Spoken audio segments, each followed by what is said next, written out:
After killing Hank Pym in the previous issue, Wolverine and Sue Storm travel back to the Savage Land so they can time travel back to the present. They return to a Savage Land that has become a starship graveyard. They then make their way to New York, where they find that the city is encircled by helicarriers. As they get closer, they are confronted by the Defenders. Seeing as there is already one Wolverine there, and Sue has been traveling space and time with her husband, the Defenders assume our Logan and Sue are Skrull shapeshifters. A fight breaks out where Wolverine fights Wolverine. Sue frantically attempts to use her invisibility and force fields to resist, but the two are captured. The issue ends with the Defenders handing the two over to a robotic-looking Tony Stark. Tony Stark as the, I guess, now new robot overlord. Sounds pretty cool, right? You're basically just trading Ultron for a different robot overlord. The fact that Hank Pym isn't there, maybe that opened Tony Stark up to new possibilities of research that he otherwise wouldn't have delved into. Yeah, maybe it's the fact that nobody else had created a sentient machine yet led Tony Stark to say, hey, I could be first, so I'm going to do that. Yeah.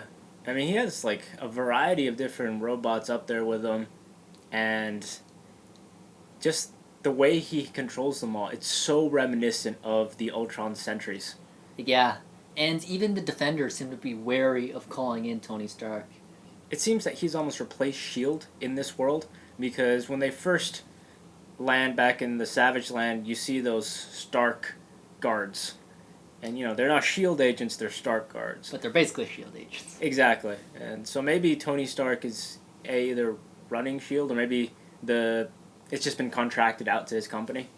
In the last issue, we talked about how it looked like there was going to be a new Avengers team in this new universe, but it turns out they're actually the Defenders. What do you think of them in this issue?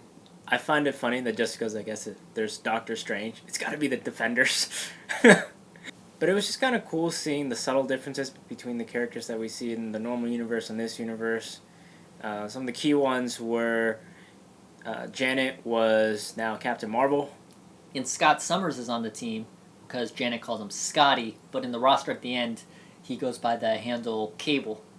And obviously, we're seeing this new world through the eyes of Sue and Logan, who are still alive. I was thinking the fact that they're still alive means they can still potentially time travel more and continue to make changes. And maybe that's going to be the way this is all fixed in the end. I don't know what they could do to fix it. They go back in time and stop themselves from killing Hank Pym. Yeah, it could just be a repeating cycle and just get thousands of Wolverines all at Hank Pym's lab. It's just going to be like Kang eventually. That's what they're going to be like. I do think one of the major themes of this issue, though, is the world better off now than it was before? And what do you think? It's hard to tell because, one, everything is intact, so there's that. But we also have Tony Stark, who we're unsure of if he's kind of just like Ultron and he's just controlling everything. Like a robot dictator. Yeah. Wolverine, though, has a very good line about what this change means to him. He says, "You'll have your team and your friends, and who knows, maybe you'll find a girl to look past all of your less desirable qualities. It costs us our souls to have this, so try to make the most of it." I think this means that the Wolverine from the Prime universe feels it was worth it. Though I think he does still regret it. He sees that it is a good change, but he says how he sort of lost his soul, so it's killing him on the inside that he had to go do this. Though one of the things that really irked me about this issue was I felt that it was kind of a waste of time. Last issue was such a big ending. Hank Pym finally dies, and so you think, okay, now it's really going to start picking up the pace. We're going to see all the different changes that happened maybe in the future or, just in this universe. But most of this issue was just like a fight scene between the Defenders and the time travelers, and it just went on for too long.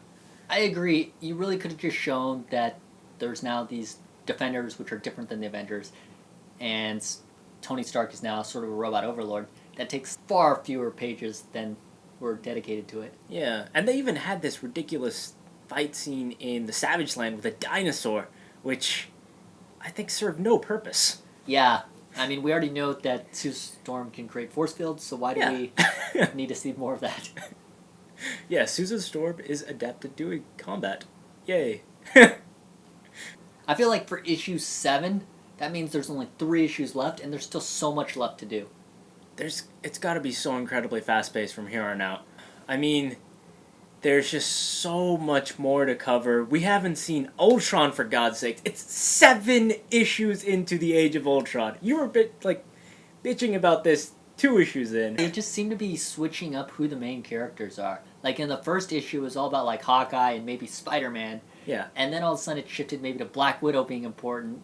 But, I mean, we haven't seen any of those 3 characters since like issue 4 or 5. And then there was also this team that went to the future who failed, and we haven't seen or heard from them again. But as a grade for Age of Ultron number 7, what would you give it? I'd give this issue a 3 out of 5. I was kind of let down by how slowly the story progresses, especially after last issue's big event. But I did like the subtle and sometimes not so subtle differences that you see between the 2 universes. I agree with you that the story goes way too slow. I'm going to give this a 2.5 out of 5. It felt like the goal of the issue was to give the feel of the new timeline, but I didn't really feel like I got a definitive understanding of it. Thanks for watching B3 Comics' review of Age of Ultron Book 7. Before we go, we have a question for you. Do you guys think that the new timeline is better or worse?